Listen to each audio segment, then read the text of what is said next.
एक शांत पहाड़ी गांव में एक साधु भैरवनाथ का आगमन होता है। लंबा कद, गाढ़ी दाढ़ी, तेज आंखें और भगवे वस्त्रों में वह लोगों को तुरंत प्रभावित करता है। उसके साथ कई चेले होते हैं और वह दावा करता है कि उसे सिद्धियां प्राप्त हैं। वह कहता है कि उसने वर्षों तक हिमालय में तप किया है और अब समाज की सेवा के लिए आया है। गांव में वह शक्तिपीठ तपोवन आश्रम बनवाता है। लोगों की आस्था उसमें इतनी गहरी हो जाती है कि वे उसे भगवान का अवतार मान लेते हैं। गांव की महिलाएं उसके चरण छूती हैं, पुरुष उससे सलाह लेते हैं और माता पिता अपनी बेटियों को उसकी सेवा में भेजने लगते हैं, ये सोचकर कि वे पुण्य कमा रहे हैं। उन्हीं दिनों गौरी नाम की एक 19 वर्षीय सुंदर भोली युवती अपने बीमार पिता के इलाज के लिए मन्नत मांगने आश्रम जाती है। भैरवनाथ उसे देखते ही मोहित हो जाता है और उसे देवी स्वरूपा बताकर आश्रम में सेवा के लिए रोक लेता है। उसकी माँ राजी हो जाती है, लेकिन उसका भाई रामू संदेह करता है। फिर भी माँ की बात मानकर गौरी रुक जाती है।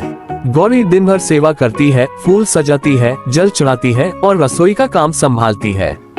भैरवनाथ धीरे धीरे उस पर अपनी हवस भरी नजरें जमाने लगता है। एक रात वह उसे रात्रि ध्यान साधना के लिए अकेले कमरे में बुलाता है। वहाँ वह धूप और भस्म के साथ नशे का धुआं फैलाता है और गौरी को कुछ ऐसा पिलाता है जिससे वह बेहोश हो जाती है। इसके बाद वह उसके साथ बलात्कार करता है। गौरी को सुबह कुछ याद नहीं रहता, लेकिन उसके शरीर पर जख्म और मन में डर होता है। भैरवनाथ यह सब देवी का प्रसाद कहकर उसे चुप करवा देता है। ये सिलसिला चलता रहता है और गौरी भय, शर्म और सामाजिक कलंक के डर से किसी से कुछ नहीं कह पाती। गांव में और भी कई लड़कियां सेवा के लिए भेजी जाती हैं, लेकिन कुछ समय बाद वे या तो खो जाती हैं या फिर गुमसुम होकर लौटती हैं। रामू को बहन के व्यवहार में फर्क दिखता है। वह चुपचाप आश्रम के आसपास घूमता है और एक रात खिड़की से जो देखता है वह उसकी आत्मा को हिला देता है। भैरवनाथ और उसके चेले शराब पी रहे होते हैं, मांस खा रहे होते हैं और कई युवतियों को अश्लील रूप से छू रहे होते हैं। रामू गांव लौटता है और सबको बताने की कोशिश करता है, लेकिन लोग उसे पागल और पापी कहकर दुत्कार देते हैं। वे कहते हैं वो भगवान है, तेरी सोच गंदी है। हारकर रामू गांव के बुजुर्ग और ज्ञानी पंडित हरिदास के पास जाता है। हरिदास पहले से ही भैरवनाथ की गतिविधियों से असहज था। वह रामू की बात सुनकर उसे साथ लेकर जिले के ईमानदार डीएसपी राघव से संपर्क करता है। डीएसपी राघव एक गुप्त योजना बनाता है। वह अपने कुछ सिपाहियों के साथ सामान्य नागरिकों के भेष में आश्रम में घुसता है और वहां छिपे कैमरे लगाता है। कुछ ही दिनों में उनके पास पर्याप्त सबूत इकट्ठे हो जाते हैं। भैरवनाथ की हवस, लड़कियों के साथ शोषण और नशे का व्यापार। फिर एक दिन गांव में एक भव्य विशेष यज्ञ होता है जिसमें हजारों लोग आते हैं। मंच सजा होता है, लोग फूल बरसाते हैं और भैरवनाथ आशीर्वाद देने आता है।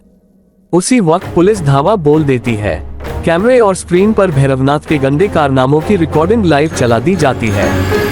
गांव स्तब्ध रह जाता है। गौरी समेत कई पीड़ित लड़कियां सामने आती हैं और अपने साथ हुए अत्याचार की कहानी सबके सामने कहती हैं। भैरवनाथ को गिरफ्तार किया जाता है। उसके चेले भागने की कोशिश करते हैं, लेकिन पकड़े जाते हैं। गांव वालों की आंखें खुल जाती हैं। वे पछताते हैं कि उन्होंने एक हवस के पुजारी को भगवान मान लिया। अंत में गांव में एक सभा होती है जहां पंडित हरिदास कहता है, आस्था आंख बंद करके नहीं होती, सवाल पूछना भी धर्म है। जो ईश्वर की आड़ में पाप करे वो साधु नहीं, शैतान है। रामू गौरी को गले लगाता है। गांव के लोग अब सतर्क हैं। आश्रम की जगह अब एक पुस्तकालय और महिला सहायता केंद्र खोला जाता है।